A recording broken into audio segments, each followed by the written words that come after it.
Hey everybody, Tim and Julie here for another Batman 1966 duo review, Season 2, Episodes 40 and 41, That Darn Catwoman and Scat Darn Catwoman, which is so not creative. Like, I love it when they rhyme. Yeah. It's literally the same fucking title, just you throw Scat in front of it. So, as we talked about off camera, I did look it up. I love like old Disney movies. It's like a guilty pleasure. It's not even a guilty pleasure. They're great. Right. Like Kurt Russell. Like anything with Kurt Russell as a teenager, I will watch. Mm-hmm. The Computer Wore Tennis Shoes, anything like that. So I remember, now I am a millennial. I was born in the 80s. I remember like the 1997 version of That Darn Cat. But I did know that there was an original because the original actor, I had seen it because I watched all those movies.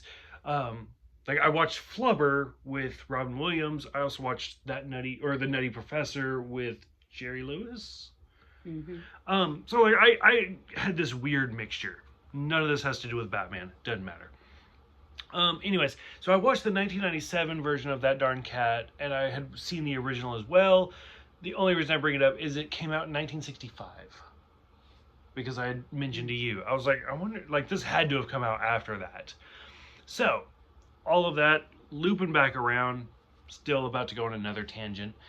This whole two-parter is about Catwoman brainwashing the dynamic duo of Batman and Robin. But in this one, she has a sidekick, who I know who she is. Pussycat. Do you know who Pussycat is? No. I don't know if it'll give it away. I'll tell you who she is. I'll tell you the name of the actress. It's Leslie Gore. You know who Leslie Gore is? No. The name's familiar. Okay. She died 5 years ago, and it was sad. I remember, actually, this is one of those few instances where I do remember when I heard, like, oh, because very few times do I actually remember, like, so-and-so died. And I was like, oh, okay, whatever. They're famous, I'm not. Oh, well. I do remember, and I was like, because I had heard the name, I was like, Leslie Gore died. And I was like, I don't know who that is. And then I looked it up, and I was like, oh, shit, she died. And then part of that is, so, like, we think of time as, like, AD and BC and stuff like that. I think of time as, like before Jordan and after Jordan, because that's how long I've been married for 10 years. So I'm like, if it happened before Jordan or did it happen after Jordan? 2015 is after Jordan, so I typically remember stuff like that. Leslie Gore was not an actress. This is one of the very, very few things she did where she acted, and I loved her. I thought she was absolutely amazing in this. I thought she was adorable, and she was so cute. She was. I looked it up. She was 5'2", so she's this tiny little thing. She was so cute. She was a singer, most notably famous for singing "It's My Party." Oh, okay, yeah, now. "It's Judy's Turn to Cry," and "You Don't Own Me." She was actually, and all of those came out before she was even 18. Yeah. Like she was a very popular and very famous singer. Especially, I would say it's My Party. Yeah, that song. Like everybody and their brother knows It's My Party. I actually really like It's Judy's Turn to Cry, just because I'm kind of a vengeful bitch. Like I'm just like, nope, I'm having a bad day. You're gonna have a bad day too. So like Judy's Turn to Cry is a fantastic song. But yeah, so the singer of It's My Party and I'll Cry If I Want To, that's who played Pussycat. And she sings in, I think, both episodes. Yeah. She sings a couple of times. And it's great. It's fantastic. So, I don't know. She stole the whole episode for me. Mostly because I knew who she was. But she's so cute and she's so tiny. One of the things that stood out to me was, like, there's a whole scene where Robin keeps trying to kiss her. And in real life, she was a lesbian. This came out like I said, 1967. From sometime in the 80s, I don't remember exactly when, to the time of her death, she was married in a relationship with a woman for like 33 years. I mean, that's a tribute to anybody. I don't care if you're straight, gay, whatever. 33 years is really, really good. So I think that was great. Like, I just thought it was funny that Robin kept trying to kiss her, and she's like, "No, stop it." And I was like, "Oh, that's really true Yeah. for her." Um, we get that, and then the other thing that stood out to me was where Catwoman is like, or Batman is like, "I'll do anything to rehabilitate you," and she's like, "Marry me," and he's like, "I won't do that." Which, of course, again, me being who I am, I was like, is that a Meatloaf reference? Like, I'll do anything for love, but I won't do that. But that came out in 1993. So now I'm thinking Meatloaf saw this episode and was like, oh, I'm going to steal that. That's a great line. So, and then, of course, when Catwoman dives and Robin's like, she just killed herself. And Batman's like, she only used one of her lives. Now, granted, we are doing this out of order. We watched Batman Returns, where Catwoman had like 9 lives and stuff. But this is the first for like the Adam West years where they've kind of talked about that. But there was another instance where like we thought Catwoman died because she like fell through a tunnel and then she showed up. So Catwoman's one of the ones that keeps like disappearing and then coming back. That's a long fucking tangent from my part. Yeah. But Leslie Gore, Meatloaf, I got lots to talk about. What'd you think? I enjoyed it. So like you said, she was tiny. I mean, she was shorter. Oh, Pussycat? She was shorter than Robin. Which makes it, like, 5'2" is small, yeah, but it's not that small. It's not that small. So I wonder if other people are, like, wearing stilts. Yeah, or something. Yeah, because she was small. Tiny. Because was it Catwoman that mentioned something about Pussycat being... Somebody was saying that she looked younger or something, and she was going give or take. Oh, that was 4 years. Yeah, that was Chief O'Hare, where he's like, she couldn't be more than 18, give or take 4 years. I was like, realistically, that is like kind of sketchy. Yeah, like that will put you in jail. But yeah, it was cute. It was fun. Well, it wasn't funny, but when Robin got like brainwashed, and they went to, and he tied up Aunt Harriet. And, yeah. And like Alfred's like, he didn't recognize me. Yeah, and he thought, oh yeah, it's just so cool. Which I think it's so funny. Like, so I think we talked about this going all the way back to our first video. Burt Ward is like the cutest thing ever. Like he's not like hot, but he's like, oh, you are just adorable. Like you could never be bad. Yes. And there's one of the episodes, I don't remember what it is, but it's the one, it might be the movie, I don't know. But it's the one where he's like wearing the leather jacket and he's trying to be like, almost like Grease. Like he's trying to be the bad boy. Yeah. And like he tries to smoke and he's like, oh God. And he starts like, and like that reminded, like Burt Ward just seems so, and realistically in real life, he was the opposite. He was the bad boy. Like he was like this hellraiser.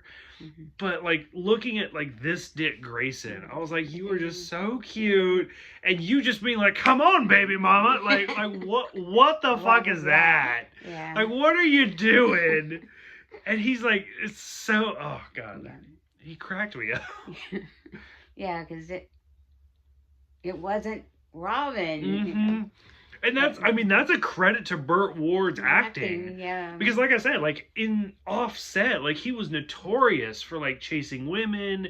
I mean, he was married through this, and because he cheated on his wife, he got a divorce, married one of the extras from an episode, which lasted like a year, got another divorce. Like he was like a hellraiser for behind the scenes.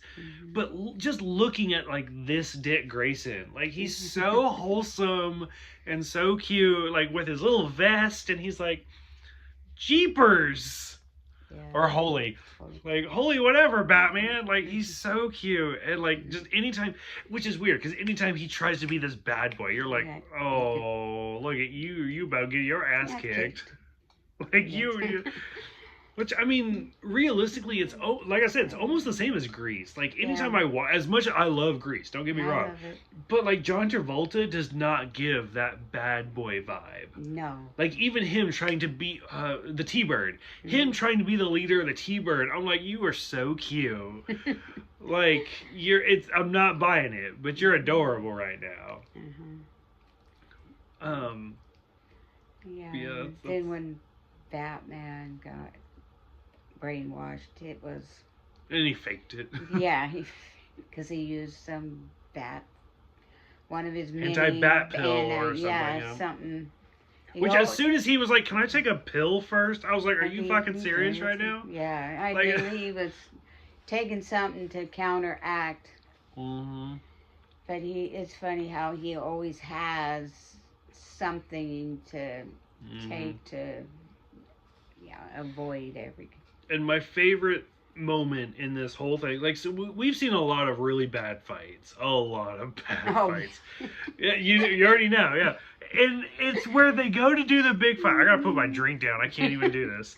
And Batman's like, "Here we go," and he like holds his hands up, and Robin goes behind him and pushes his arms, so Batman goes like this. And I was like, "What was that?"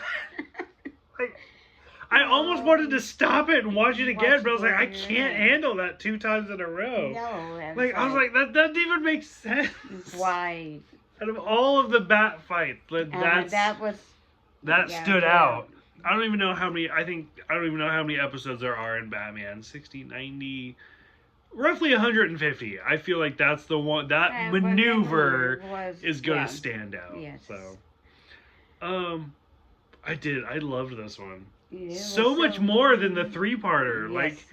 Like, that's the thing. Like, I feel like the 3-parter that we previously watched was trying so hard to be like, hey, look at us, super team up, 3-parter. This one was so like dumbed down is not the right word, but so simplified. Where it's like it's Catwoman stealing shit, and here we go. And I was like, this is great. Like, this is I really enjoyed this one. It was really good. I've also like drank 3 more drinks since that one to this one. So at this point, it could just be Batman, Adam West sitting there for an hour, and I'd be like, this is great. But unfortunately, I don't think we see Pussycat again. I think this was her one and only. And the thing is like I said, so she passed away in 2015. She had lung cancer, I think. And I remember reading, I was like, oh, like, because I was sad, because I do love the 2 songs, the It's My Party and Judy's Turn to Cry.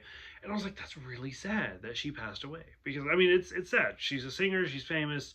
Those songs have impacted my life in some way or another. It was sad.